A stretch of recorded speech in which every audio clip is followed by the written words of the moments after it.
આના પદો છે વ્રજના ભક્તોએ લખેલા. ના હું ચાકર नंद बाबा के, इसका सीधा सा तात्पर्य है हम नंद बाबा के चाकर नहीं, मतलब तेरे बाप के नौकर नहीं है. जाओ संभालो अपनी गैया.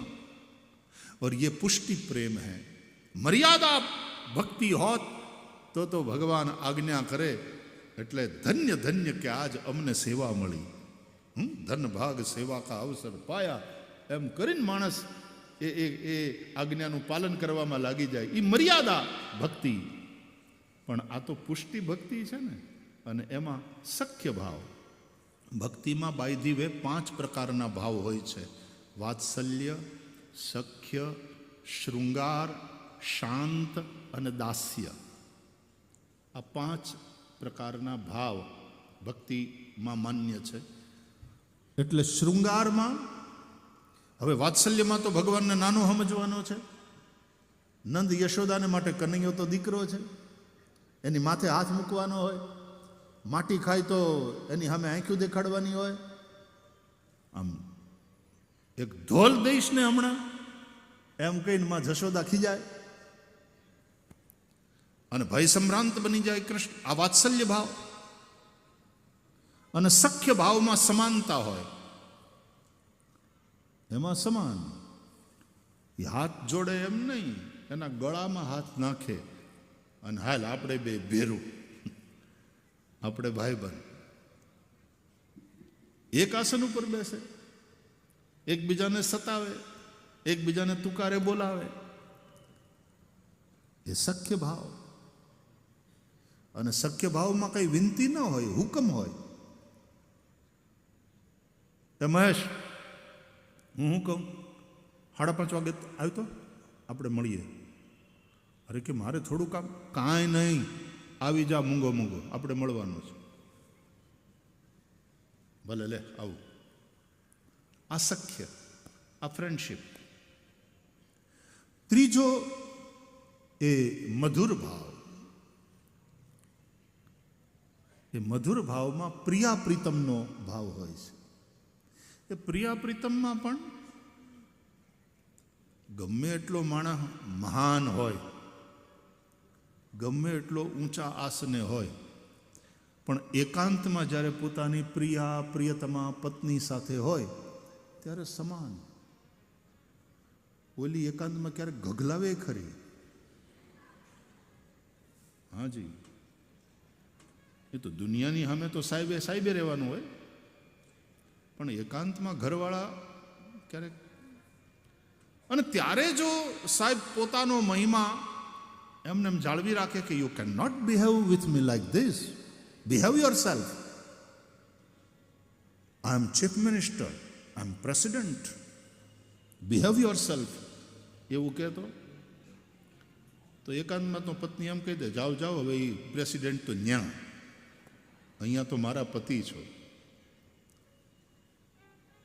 અને એ રીતે બોલે ખરી, એ રીતે વર્તે ખરી. અને એમાં એક સમાનતા, સખ્ય. ભલે ને ઉંમરમાં થોડી નાની હોય પત્ની, તો પણ બિલકુલ સમાન રૂપે. અને આપણે ત્યાં પતિ પત્ની, આપણે ત્યાં સ્ત્રી પુરુષની એ રીતે સમાનતા આપણે સ્વીકારી છે. રાધા અને કૃષ્ણ, સીતા અને રામ. અને આપણે ત્યાં તો એમ કહેવાયું કે બિના રાધા શ્યામ આધા. આપણે સીતારામ એવું કહીએ અને સીતાને રામ સાથે જોડીને બોલીએ. રાધે શ્યામ, સીતારામ, ભવાની શંકર, લક્ષ્મી નારાયણ, શક્તિ અને શક્તિમાન, એ બંનેની સાથે પૂજા કરીએ છીએ. તો આ ત્રણેય ભાવમાં ભગવાને ક્ષમા દ્રષ્ટિથી જોવું પડે. કે મિત્રો ગાળો આપે, કે મિત્રો આજ્ઞા ન માને, તો ભગવાને એને ક્ષમા દ્રષ્ટિથી જોવું પડે. ગોપીઓ ભગવાન પાસે કામ કરાવરાવે. માખણ માટે જાય, ગોપી થોડા સા માખણ દે દો, એટલે ગોપી એમ કે એમ માખણ ખાવું, થોડી વાર બેસ, તૈયાર થાય છે, હજી તો મથું છું, મંથન ચાલે છે, છાશ ફેરવું છું, થોડી વાર બેસ. ને કનૈયો બેસે, થોડી વાર પછી પૂછે હજી કેટલી વાર, કે થોડી વાર બેસ. અને ગોપી ચાઈને વાર લગાડે કે એ નિમિત્તે કનૈયો પોતાના ઘરમાં વધારે રહે ને, ગોપીને એના દર્શન થાય. અને પછી એને કંટાળો ના આવે, કૃષ્ણને કંટાળો ના આવે, એટલા માટે ગોપી કૃષ્ણને કામ હોપે કે આને ધંધા હગડ રાખો. તો વારે ઘડીએ પૂછશે નહીં હજી કેટલી વાર, હજી કેટલી વાર.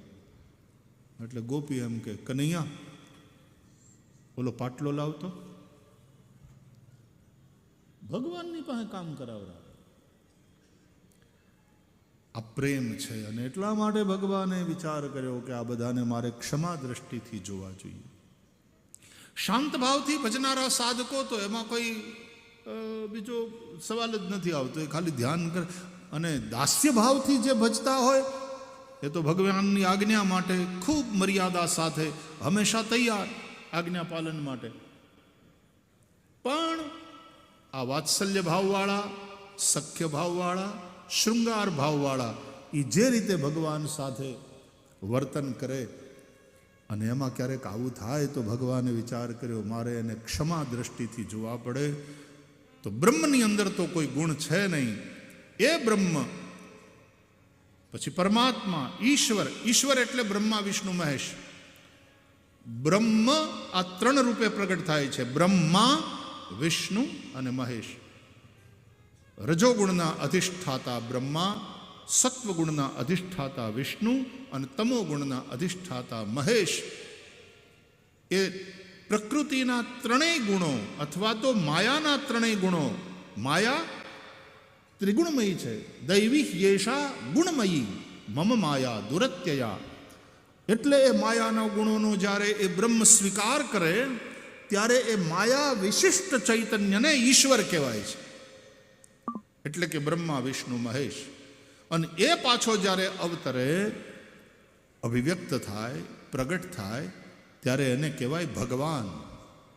એટલે એ પ્રગટ્યા ત્યારે ભગવાન રામ, ભગવાન કૃષ્ણ, જેની કથા આપણે જોઈ રહ્યા છીએ ભાગવત કે રામ અંતર્ગત. એ ભગવાનની લીલાઓ. तो भगवान ने सोचा कि मुझ में तो कोई गुण नहीं है, लेकिन क्षमा का गुण मुझ में होना चाहिए. तो क्या करूं? बोले जिसके पास क्षमा का गुण है उससे वो गुण मैं ले लूं. किसके पास क्षमा का गुण है? बोले पृथ्वी के पास. तो पृथ्वी से मैं क्षमा का गुण ले लूं.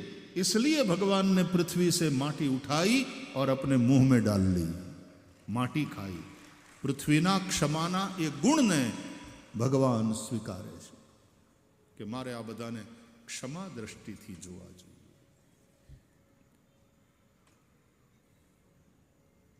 તો એ જ બ્રહ્મ, એ જ આકાશ આપણી અંદર છે, બહાર છે. એ પરમાત્મા આપણા ભીતર છે, આપણી બહાર છે. અંતર બહિરવસ્થિતમ. કબીરદાસજી બહુ સરસ શબ્દોમાં આ વાત ઓળખાવે છે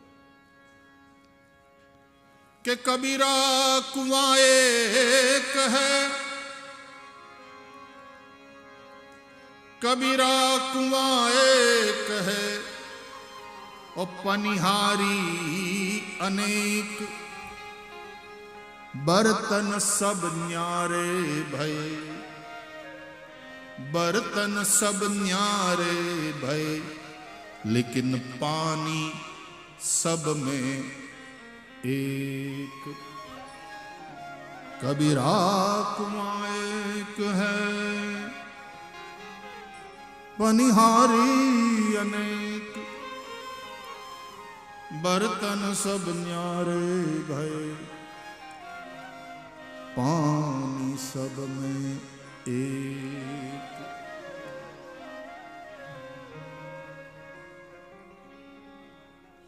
ईश्वर सर्वभूतानां हृद्देशिर्जुन तिष्ठति. ये આપણે બધા આ બર્તન, માટલા, આ બધાય માટીના માટલા છે. सब घट में रोसाइयां, खाली घट नहीं कोई, सब घट में रो साइया खाली घट नहीं कोई बलिहारी, उस घट की जा घट पर घट हो बलिहारी, उस घट की जा घट पर घट हो। એટલે આ રામની જ કથા નથી, આપણા આત્મા રામની કથા છે। આ કૃષ્ણ કથા જ નથી, આ આપણી કથા છે। સમજો આ લીલાને, સમજો આ સૃષ્ટિને, માટે ભાગવત કે રામ એના ઉપર ચર્ચા ચાલી રહી છે। ભાગવતના કૃષ્ણ, रामायणना राम ये परात्पर ब्रह्म है, वही ब्रह्म कृष्ण के रूप में प्रकट हुआ है, वही राम के रूप में। राम ब्रह्म परमार्थ रूपा, राम ब्रह्म परमार्थ रूपा, अभिगत अलख अनादि अनुपा। गाइए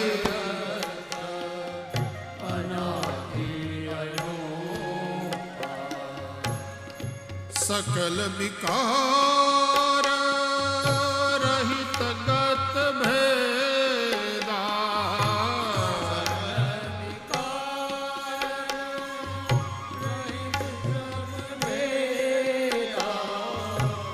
सकल विकार रहित गत भेदा,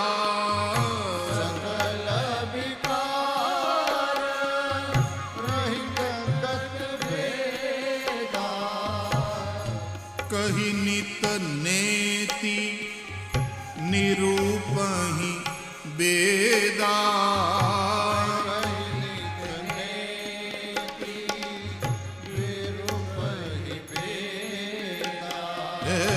कही नित नेति निरूपहि वेदा,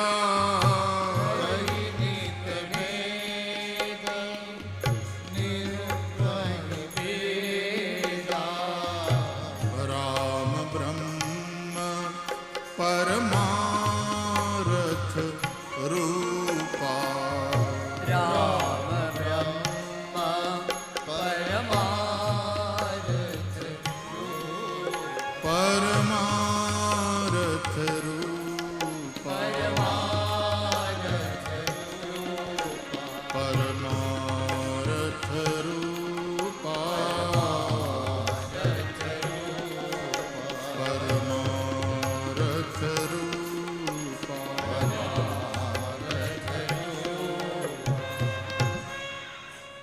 राम परात्पर ब्रह्म છે અને કૃષ્ણ શબ્દનો અર્થ જ કૃષ્ણોપનિષદમાં એવો સમજાવવામાં આવ્યો, કૃષિર્ભૂવાચક શબ્દ ણશ્ચ નિવૃત્તિવાચક તયોરૈક્યમ પરબ્રહ્મ કૃષ્ણરીત્યભિધીયતે। કૃષ્ણ શબ્દનો અર્થ પણ થાય પરબ્રહ્મ, નિત્યાનંદ, સત।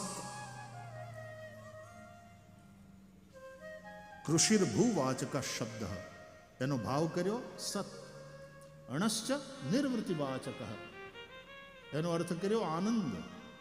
સત અને આનંદ, સત નિત્ય છે, સદાનંદ અથવા તો નિત્યાનંદ એ કોણ? પરબ્રહ્મ। તયોરૈક્યમ પરબ્રહ્મ કૃષ્ણરીત્યભિધીયતે, એનું નામ કૃષ્ણ। તો ભાગવત કે રામ વિશ્વામિત્રના યજ્ઞની રક્ષા કરી નીકળ્યા, ધનુષ્ય યજ્ઞની વાત સાંભળી અને મિથિલા પહોંચ્યા। 300 સૈનિકો દ્વારા જે શિવ ધનુષ્યને લાવવામાં આવેલું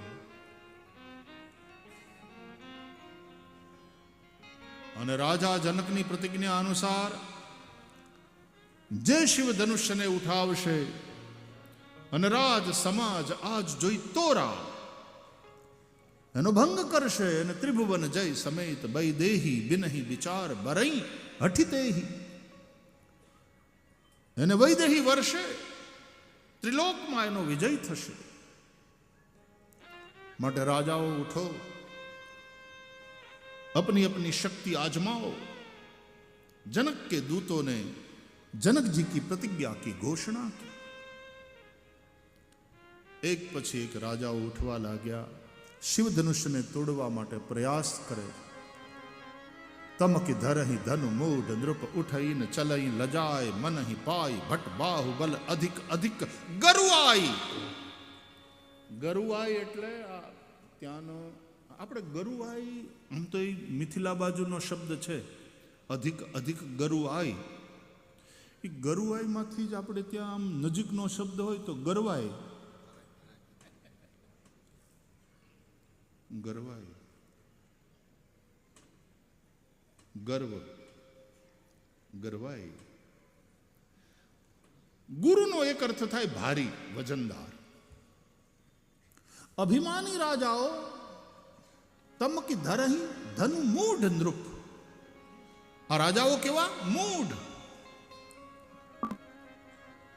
અભિમાનને કારણે મૂઢ. રામચરિતમાનસમાં આવ્યું છે, મૂઢ તો હિ અતિશય અભિમાના. ભગવાન રામ વાલીને કહે છે, મૂઢ તો હિ અતિશય અભિમાના ઓ નારી શિખાવન કરસિન કાના. અભિમાની, વાલી અભિમાની છે. નહીં તો આમ વાલી હારો છે. રાવણ અને વાલી બે બળિયા, રામાયણમાં તમે જુઓ, બે બળિયા. એ વખતના મોટા બળવાન ભોગેલા પ્રસિદ્ધ પહેલવાન, એમાં આ બેયના નામ છે, વાલી, રાવણ.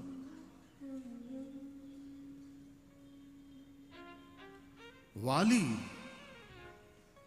સૂર્યનો અંશ છે. વાલીનો ભાઈ વાલી ઇન્દ્રનો અંશ છે. વાલીનો ભાઈ સુગ્રીવ એ સૂર્યનો અંશ છે. अब मैं जब कथा सुनाता हूं तो बहुत सारी बातें दिमाग में आती है, रामायण, भागवत, गीता, उपनिषदों से संबंधित. स्वाध्याय का जो भी नवनीत भगवत कृपा से प्राप्त होता है तो મને એમ થાય કે તમને કેટલુંય કહી નાખું. ત્યાં તો ઘડિયાળનો કાંટો પાછો એમ કે હવે જાળવી જાઓ. અને આજે આપણે કૃષ્ણ જન્મ કરવાનો છે. પણ આમ આમ અહીંયા બેઠા હોય ને ત્યારે આમ એમ થાય કેટલુંય કહી નાખીએ, કેટલુંય દઈ દઈએ. એટલા માટે ભાગવતની ગોપીઓ ગોપી ગીતમાં વક્તાઓને ઉદાર દાતા કહે છે. ભૂરિદા જના. ભૂરી એટલે બહુ, દા એટલે દેનારા, બહુ દેનારા, ઉદારતાપૂર્વક દેનારા એવા લોકો એટલે વક્તાઓ. તવ કથામૃતમ તપ્ત જીવનમ કવિભિરીડિતમ કલ્મષાપહમ શ્રવણ મંગલમ શ્રીમદાતતમ ભુવિ ગૃણંતિ તે ભૂરિદા જના. ભૂરિદા જના એટલે ખરેખર વક્તાઓ સ્વાધ્યાય કરે અને પછી ક્યાંક આમ સારું હોય, વક્તાઓ હોય, સાહિત્યકારો હોય, એને એમ થાય કે હું કહી દઉં. અને એમાંય ક્યારેક ખાવા આવી રીતના શ્રોતાઓ હોય ત્યારે તો એમ મોજ આવી જાય કે નહીં, મારે આ તો કેવું જ છે, આ તો મારે તમને દેવું જ છે. ગઈકાલે ભાઈ રાજભા કેવો મોડમાં હતો એકદમ, કે આમ નવું નવું સંભળાવું, મારે આ તો કેવું જ છે, આ તો આ સાહિત્યકારો હોય, કલાકારો હોય, કથાકારો હોય, એની એક પ્રકારની ઉદારતા છે કે વહેંચવું છે, એને જે મળ્યું છે એ આપી દેવું છે. અને મજાની વાત એ કે આપતા આ પાછું ખૂટે નહીં. એટલે જ કહે છે ખર્ચો ન ખૂટે, વાકો ચોર ન લૂટે, દિન દિન બઢત સવાયો, પાયો જી મેને રામ રતન ધન પાયો. वस्तु अमौलिक दी मेरे सतगुरु कृपा कर अपनायो पायो जी मैंने राम रतन धन पायो। आ धन एवं छे। ભૂરિદાજના ઘણું કેવું છે, પણ પછી પાછી ઘડિયાળ ઉપર ધ્યાન જાય. આજે કૃષ્ણ જન્મ કરવાનો છે એ વાત યાદ આવે એટલે